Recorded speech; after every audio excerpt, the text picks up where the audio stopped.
Olá, viajantes! Preparem-se para uma aventura congelante rumo à Antártida, o continente gelado, que esconde muito mais do que apenas gelo.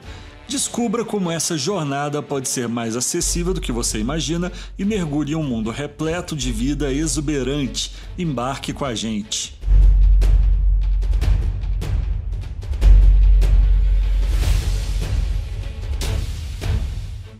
Desde criança sempre fui fascinado por documentários e sonhava em fazer uma expedição à Antártida, mas eu imaginava que seria uma coisa extremamente cara e difícil, algo inacessível para alguém como eu, uma experiência reservada apenas para poucos aventureiros, para pessoas de terras distantes.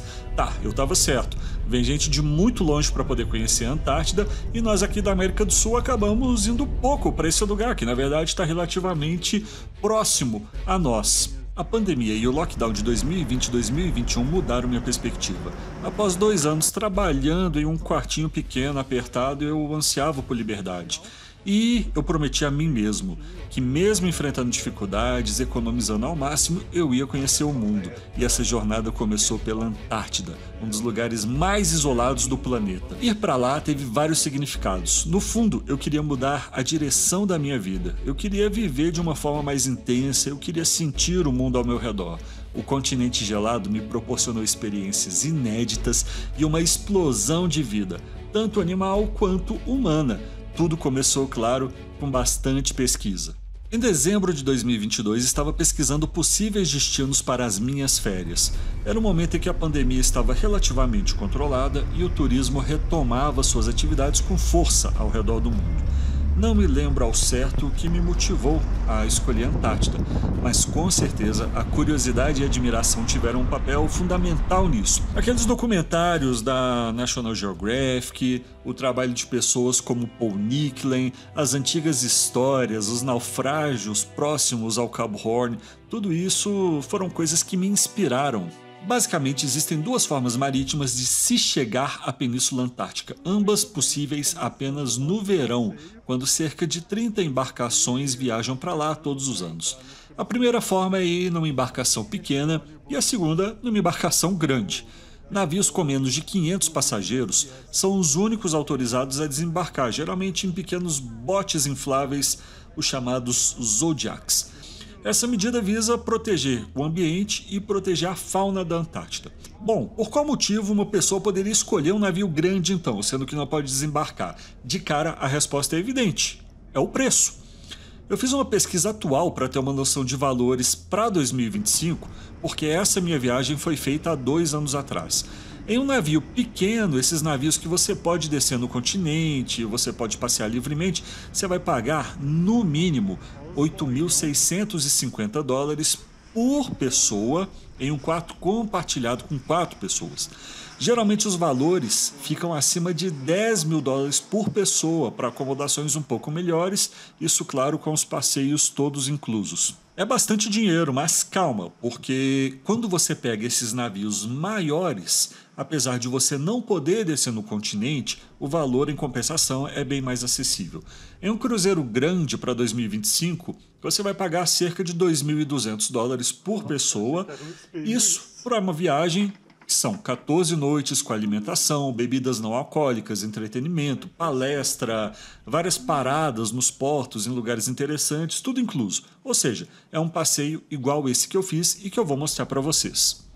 Pois bem, eu fiz essa viagem em janeiro de 2023 e eu vou contar tudo para vocês. Após muita pesquisa, vários comparativos, eu escolhi a empresa Celebrity Cruises, no navio chamado Infinity. Esse navio não está vindo mais, tem outros navios, se não me engano é o Apex que está vindo agora para a Antártida, mas a estrutura é bastante semelhante. Na época eu paguei $1.850 por pessoa. Se você decidir viajar pela Celebrity, igual eu fiz, vale bastante a pena acompanhar eles ao longo do ano, isso no site, nas redes sociais, em tudo, porque eles acabam fazendo muita promoção ao longo do ano e algumas acabam sendo bastante vantajosas, com descontos ali para o segundo passageiro ou créditos para você gastar a bordo, esse tipo de coisa. Outra coisa, essa empresa tem um site internacional e também tem um site brasileiro. Na época eu fiz todas as reservas pelo site internacional, que era mais barato, portanto mais vantajoso, e eu não tive nenhum problema fazendo dessa forma, então eu recomendo para vocês. Você vai pagar determinada quantia como sinal de forma adiantada e depois o restante você vai parcelar da forma como você bem entender. Eles deixam bastante livre, contanto que você pague o valor total das passagens faltando até 2 meses para o seu embarque, tá tudo certo, você pode fazer da maneira como achar melhor. Aqui na tela vocês podem ver o itinerário da viagem que nós fizemos e até hoje o itinerário dessa linha continua sendo o mesmo. O navio sai da cidade de Buenos Aires, ele vai direto para Ushuaia, que é uma cidade muito bonita, principalmente no verão. De lá, ele desce até o Cabo Horn, ele atravessa a passagem de Drake e segue para a Península Antártida. Sim, é possível ver a Península Antártida bem de perto, você vai chegar bem pertinho dela mesmo. De lá, vai para as Malvinas ou Falkland Islands e depois segue para Porto Madryn, passa pelo Uruguai e volta para Buenos Aires. Nesse percurso, nós podemos desembarcar em Ushuaia, nas Malvinas, em Puerto Madryn e em Montevidéu. Então, conforme eu expliquei, nós começamos nossa jornada pela cidade de Buenos Aires. Pelo que temos acompanhado, os preços lá, principalmente para a alimentação, estão exorbitantes em 2024 e imagino que devem continuar assim em 2025.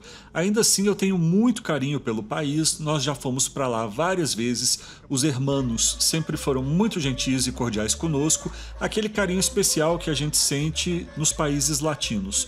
Fora isso, a gente ama empanadas, vinho, tango, todas as experiências que Buenos Aires tem para oferecer. Nós esperamos o dia do embarque com bastante ansiedade, esse foi o nosso primeiro cruzeiro. Foi bem fácil chegar no porto, o embarque ele também é muito organizado, nós não tivemos problema nenhum.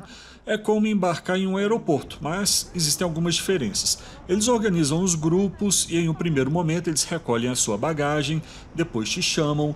Uma coisa que achamos bastante diferente, o seu passaporte ele fica retido, mas você não precisa se preocupar, eles fazem isso para poder agilizar os trâmites migratórios nos países onde o cruzeiro vai passar. Você não precisa esperar, não precisa fazer nenhum processo, é só descer do navio e passear em cada um dos países diferentes.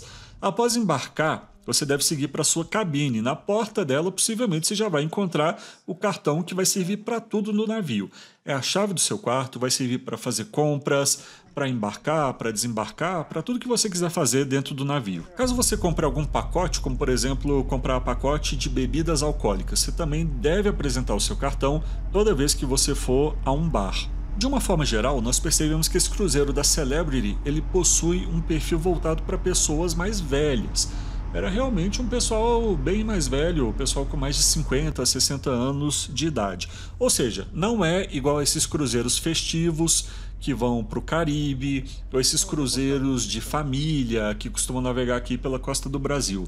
Você não vai encontrar muitas crianças, você não vai encontrar muitos jovens e também não vai encontrar pessoal beberrão, esse tipo de coisa. E eu gostei bastante disso, porque eu acho que um perfil mais calmo, mais contemplativo, combina melhor com esse destino que nós escolhemos. Os chamados Day at Sea são dias em que o navio fica em alto mar. E nós aproveitamos para conhecer tudo que o navio tinha a oferecer e era muita coisa. Um navio de cruzeiro é enorme, é realmente muito grande, muito maior do que a gente imaginou que seria. E dentro dele você vai encontrar opções para tudo que deseja fazer. São vários andares com restaurantes, piscinas, banheiras de hidromassagem, atividades diversas, é tudo incluso. As piscinas da Celebrity são pouco disputadas e você não vai encontrar problema algum para utilizar também as banheiras gigantes que ficam lá nos decks superiores abertas para as pessoas. Existem vários restaurantes espalhados por vários decks do navio e é sério, você vai encontrar de tudo.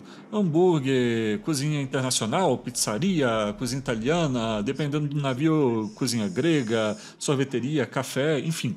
É muita coisa. E fora isso também tem academia, teatros, competições, show de mágica, festa temática, palestras, enfim. Tem várias coisas ali para você poder aproveitar. Existem também atividades que são pagas separadamente, como alguns restaurantes à la carte, cassino, serviço de spa, massagem, mas confia em mim, são coisas que são dispensáveis porque as coisas inclusas já são muito legais e são de altíssima qualidade. O que eu mais gostei foram as palestras sobre biologia e espécies com a fotógrafa Celia Garland. Todos os dias ela ensinava sobre diferentes animais que poderíamos observar e, além disso, ela ficava dando alertas ao vivo no sistema de comunicação do navio e isso ajudava bastante a gente a fazer observação de baleias, pinguins, focas, leões marinhos, que eu acho que é uma coisa bastante forte nessa rota que nós pegamos. No 5º dia de viagem, chegamos à cidade de Ushuaia, chamada Fim do Mundo, na Terra do Fogo. Eu já havia visitado essa cidade no inverno e eu tenho até um vídeo sobre isso que está aqui no canal. Mas Ushuaia no verão abre muitas possibilidades. Conhecida como a Cidade do Fim do Mundo, é o lugar mais austral do planeta. Foi fundada em 1884, sua história é marcada por missões anglicanas, presídios, aventureiros. Originalmente era habitada pelos povos indígenas Yamana. A região atraiu exploradores europeus em busca de novas rotas marítimas e também de riquezas naturais. Ao desembarcar, eu corri para realizar o sonho de conhecer um lugar muito específico, o Correio do Fim do Mundo, que fica dentro do Parque Nacional Tierra del Fuego. Você pode mandar cartões postais para as pessoas, você pode carimbar seu passaporte nessa unidade postal e ela fica aberta apenas em alguns meses do ano, apenas no verão, apenas nos meses onde não existe neve. Fora isso, fica completamente inalcançável. Fica uma dica para quando você for fazer atividades e quiser economizar. Não contrate os passeios do navio e nem os passeios oferecidos nas docas. Eles são bem organizados, mas eles também são bem mais caros do que os passeios das agências locais. Basicamente, todos os passeios você pode fazer com agências locais, ou com taxistas, que são baratos na Argentina, ou com remises, que são uma espécie de táxi, mas com o preço pré-combinado, ou com as excursões oficiais do navio, que acabam saindo um pouco mais caras. O que eu fiz foi andar por alguns quarteirões e achei uma agência pequenininha de turismo chamada Lautaro, que tinha preços bem melhores. Estamos indo para o Parque Nacional porque somos destemidos e gostamos de aventuras. Eles não faziam esse percurso até o Correio do Fim do Mundo, mas eles tinham um tour que passava dentro do Parque Nacional e eles combinaram de me deixar lá no Correio, eles seguiriam fazendo o tour e depois passariam de volta para poder me buscar, depois de algumas horas. O lugar era muito bonito, existe apenas um atendente e as pessoas formam uma fila esperando para serem atendidas, mas é uma coisa rápida. Em mais ou menos 10 minutinhos nós saímos com os passaportes carimbados, com vários postais enviados para amigos e para familiares. A gente aproveitou para poder fazer uma caminhada nos arredores, para conhecer as trilhas dentro do Parque Nacional, mas no final do passeio uma coisa inesperada aconteceu. Sim, porque o motorista havia combinado de buscar a gente às 15 horas, mas aí vários ônibus de turismo começaram a chegar e de repente a gente olhou e tinha mais ou menos umas 300 pessoas subindo e descendo em um tanto de ônibus e até a guarda florestal apareceu e começou a auxiliar no fluxo porque há uma quantidade enorme de gente, os ônibus fecharam a estradinha e gente subindo e descendo e o tempo foi passando e o motorista não chegava e no final todo mundo começou a ir embora e aí ficamos nós e a Guarda Nacional. Estamos aqui esperando o Lautaro para poder voltar, porque nós somos destemidos. Espero que ele não deixe a gente para trás, porque vai ficar com medo desses ônibus todos. Não, o Lautaro está acostumado. E aí, com esse nosso portunhol completamente enrolado, nós tentamos explicar que nós fomos esquecidos e o local não tinha sinal de telefone e não tinha ninguém que sabia ao certo o que fazer. Nós acabamos pegando uma carona na caminhonete dos guardas, eles levaram a gente até a portaria do parque e lá a gente tentou explicar mais uma vez o que tinha acontecido e após algumas ligações e muito tempo de espera, deu tudo certo. No final, fomos atrás de uma cerveja Barba Roja e brindamos o final feliz. Tudo certo, era hora de embarcar novamente, dessa vez rumo à Antártida. No outro dia acordamos bem cedo para ver um dos lugares mais icônicos dessa viagem, o Cabo Horn. O Cabo Horn é o ponto mais ao sul do arquipélago da Terra do Fogo, na extremidade sul da América do Sul. Descoberto em 1616 por exploradores holandeses, ele se tornou uma das rotas marítimas mais importantes antes da abertura do Canal do Panamá. O cabo marca a confluência dos oceanos Atlântico e Pacífico e navegável navegar por lá era considerado um dos maiores desafios para os marinheiros, justamente em função das condições climáticas que são extremas. Essas condições adversas resultaram em inúmeros naufrágios ao longo dos séculos, fazendo do local um verdadeiro cemitério de navios. A travessia pelo Cabo Horn era temida, mas também vista como uma espécie de um rito de passagem para os navegadores da época. E bom, para nós foi uma experiência sensacional. As condições do tempo estavam muito boas, a gente conseguiu circundar o farol, tivemos uma vista privilegiada do Cabo Horn e depois disso a parte mais turbulenta da viagem, a passagem de Drake. A passagem de Drake é o estreito marítimo que separa o extremo sul da América do Sul da Península Antártida. São 800 km de largura e é conhecida por suas condições climáticas imprevisíveis, os mares agitados. Isso é resultado do encontro da corrente oceânica do Atlântico, do Pacífico e do Antártico. Então, navegar pela passagem de Drake é considerado um desafio. Na medida em que nós fomos descendo, os dias foram ficando cada vez mais longos, as temperaturas mais frias e o clima cada vez mais selvagem. Quando percebemos, um nevoeiro tomou conta do navio e não dava para ver quase nada. Apenas sentimos o balanço contínuo das ondas, porque, igual eu falei, o espaço entre a Península Antártida e a América do Sul é como se fosse um funil oceânico. Então tinha esse movimento constante, mas o navio grande, esse movimento ficava bastante atenuado. Apenas na hora de dormir que a gente sentia esse balanço de uma forma um pouco mais acentuada, mas no geral foi tranquilo, até mais tranquilo do que eu imaginava. No final do 8º dia, o balanço parou subitamente. Um silêncio tomou conta do navio, a gente subiu para o deck de observação e aí alguns pequenos floquinhos de neve assim começaram a cair no meu rosto. Já era tarde da noite, mas ainda tinha sol e o sol estava brilhando no horizonte. E aos pouquinhos aquela neblina foi se abrindo e aí a gente começou a ver aqueles blocos de gelo imensos, muito grandes, muito maiores do que qualquer prédio já construído, muito maiores do que qualquer estrutura já feita pelo ser humano. Sim, eu estava em Paradise Bay, na minha frente a Antártida, e quando eu vi aquilo eu fiquei petrificado, foi impossível não se emocionar, eu comecei a chorar assim, de tanta emoção. A Antártida é o continente mais austral do planeta. É coberto por uma camada de gelo imensa que chega a alcançar 4.800 metros de espessura em algumas áreas.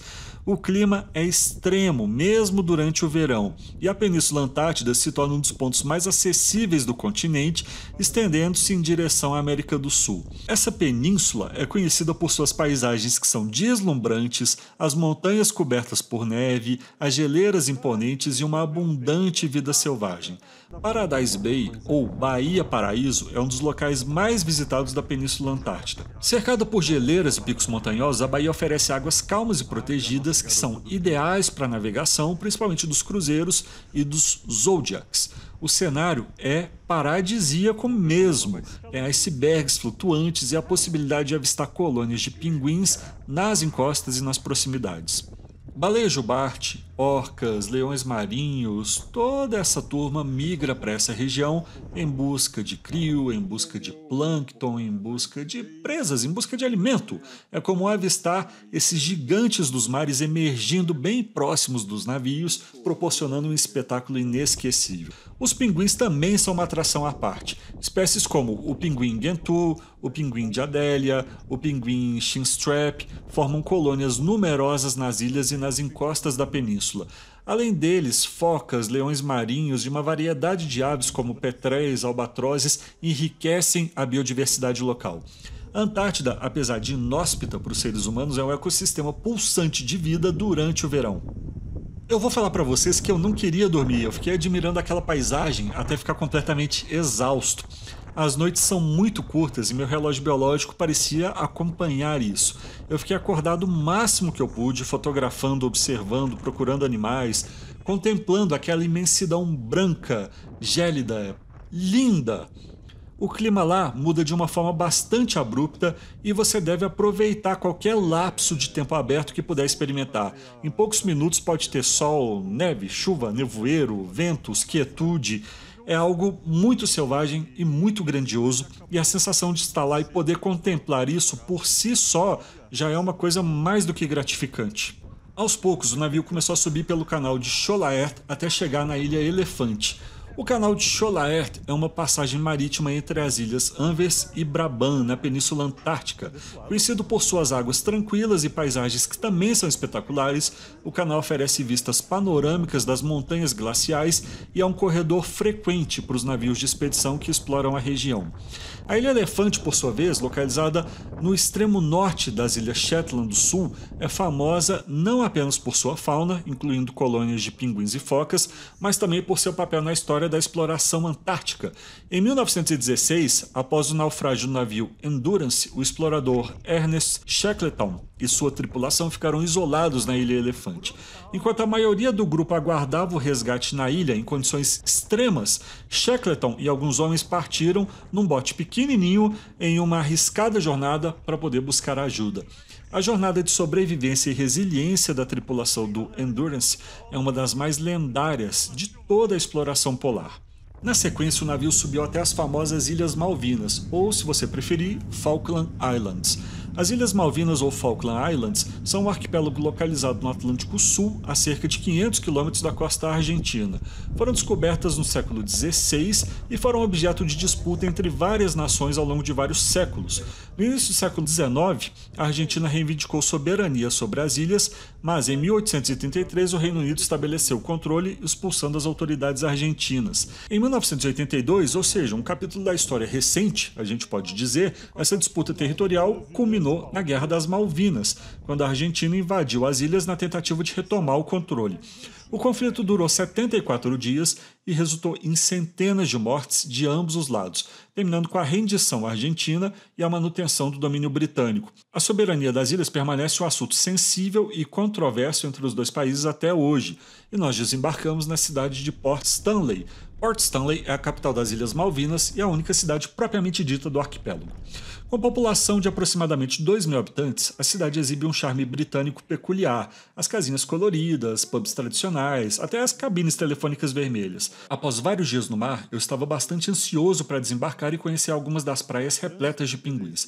Quando eu cheguei no local, eu percebi que quase todos os prestadores de serviço já haviam sido contratados previamente. Agora estamos dando um rolê procurando tour.